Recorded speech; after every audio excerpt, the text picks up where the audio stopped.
24-42 કલાકે કમ્પ્લેન અમને મળેલી, બરાબર? હા. હવે એનું અડધી કલાકમાં સોલ્યુશન કરી નાખ્યું.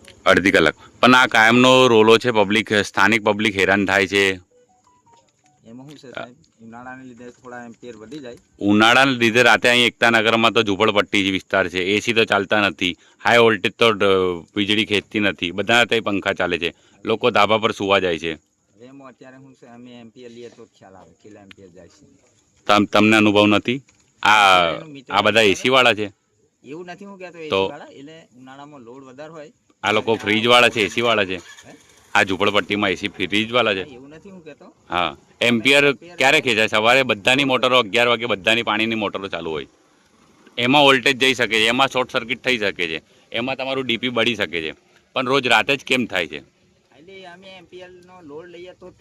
હમણાં તમારા અધિકારીને ફોન કરવામાં આવ્યો, તમારા અધિકારી શું કહે છે કે શોર્ટ સર્કિટ થયું હશે, આ છે, તથા તમારા અધિકારીને બી જાણકારી નથી. બની શકે, એવું બની શકે, કારણ કે ઓવરલોડમાં કદાચ ઘણીવાર ઓવરલોડ રાતે ના હોય, ઓવરલોડ રાતે પંખો સિવાય લાઇટ બાઇટ બધું બંધ હોય, ઓવરલોડ ના હોય, બરાબર છે?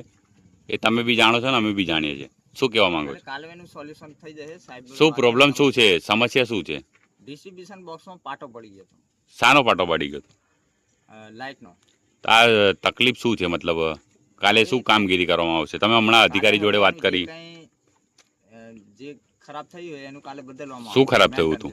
પાટો એલટી પાટો ડિસ્ટ્રીબ્યુશન બોક્સ. આપનો પરિચય? નારાયણ રાઠવા. કઈ પોસ્ટ પર છો આપણે? લાઇનમેન. ગાડી નંબર પણ નથી. ગાડી દેખો કોન્ટ્રાક્ટિંગ છે સાહેબ. ગાડી નંબર પણ નથી. ગાડી નંબર વગર ચાલે? હવે કોન્ટ્રાક્ટ. ડ્રાઈવર ક્યાં છે? ડ્રાઈવર છે? ડ્રાઈવર ત્યાં નથી આવ્યો. તો કોણ લઈને આવ્યું છે ગાડી? એ આપણો સ્ટાફ. લાયસન્સ છે ડ્રાઈવર એમના પાસે? કોણ છે? હું પોતે છું. બતાવો લાયસન્સ.